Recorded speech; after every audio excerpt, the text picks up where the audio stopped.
Hello Capricorn, Sun, Moon, Rising, and Venus signs. Kamusta kayo? Saan po nasa mabuti kayong kalagayan? Welcome back po sa Star Tarot. Kung bago kayo rito, welcome din kayo.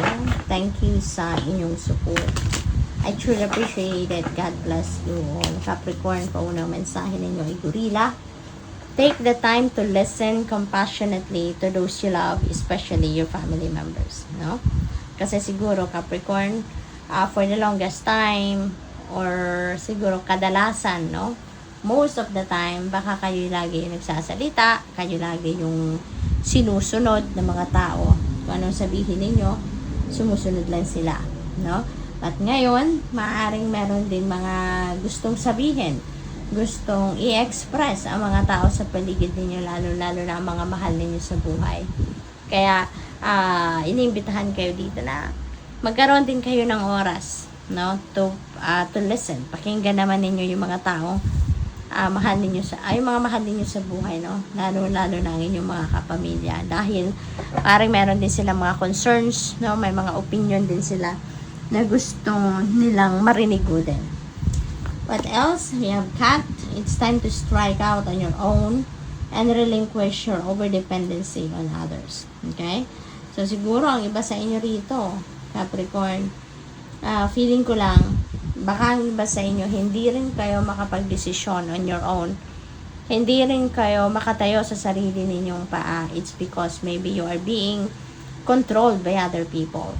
Maybe meron taong nagsasabi lang sa inyo kung anong dapat ninyong gawin, anong dapat ninyong sundan. Yung kaya parang nagiging puppet kayo in a way, kasi sunod lang kayo ng sunod, bow lang kayo ng bow. No? So, what else? We have Seagull. Now is the time for deep emotional healing. Ayan. So, it's time to move on.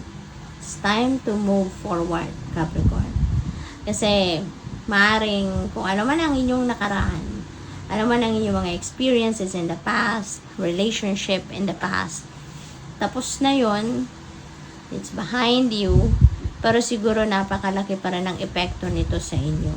No? Kaya, siguro hindi kayo nakakapag-move on or hindi kayo nakakapag-move forward because of that. Because iniisip nyo pa rin, no, yung inyong nakaraan. Iniisip nyo pa rin kung ano magiging epekto nito or kung ano sasabihin ng tao, no, na involved doon sa inyong nakaraan. What else? We have Humpback Whale. Music is essential to your healing and well-being.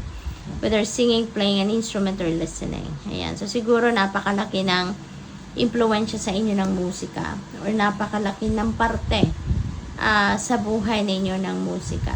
Kaya ito pinapaalala sa inyo na essential, very essential yung musika sa healing ninyo, sa pag-move on ninyo.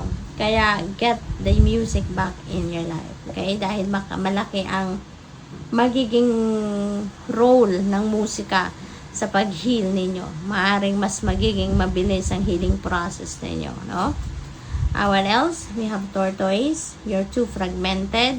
So, do whatever it takes to get grounded. Okay? Fragmented kayo.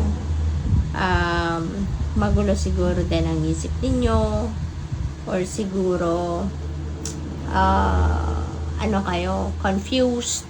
Yung ganon, bag down, yung ganon, ano. Kaya, iniimbitahan kayo rito, no, na ground yourself.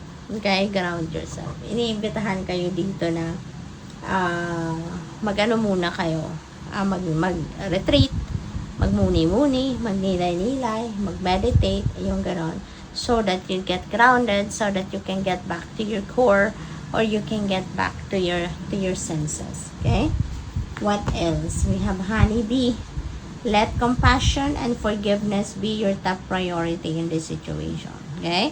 So, siguro kailangan na talaga din ninyo na mag-forgive. Forgive the people around you na nakasakit ang inyong damdamin. Nagdulot ng hindi magandang pakiramdam sa inyo in the past. No? Or forgive yourself, no? For allowing those people to hurt you longer. No? Yung ganon. Kaya, dapat ngayon, yun ang isipin ninyo or yun ang dapat ninyong gawin. No? Display your compassion and forgiveness para nang sa ganyan makapag-move on na din kayo sa buhay, 'di ba? Mas magiging magaan ang inyong pakiramdam kung wala na kayong galit, wala na kayong emotional baggages, emotional wounds. We have Penguin, the period of darkness that you've been experiencing is now passing. So, that's really beautiful. So, siguro, marirealize nyo na din talaga, Aquarius. Capricorn. So, talagang Aquarius, sumingit si Aquarius. Maybe you are dealing with an Aquarius at this time. Capricorn, no? Kaya sumingit siya. So, maaari talaga na you are going to get around your dark situation din sa ngayon. Masusolusyonan mo na ang problema, mahahanapan mo na ng way out, kumbaga, kung ano man ang inyong challenging situation na pinagdadaanan. So, that's really beautiful. We have Camel, trust that you have the resources to get through the challenges before you. Okay? So, magtiwala ka, no, na kung ano ang inyong kakailanganin sa ngayon, kung anong kailangan mo, para makapag-move on ka from whatever dark situation that is, ay makukuha mo, mahahanap mo, it will be sent to you. It will be provided to you by the universe. Magtiwala ka lang, okay? Good luck. Thank you for watching Love and Light.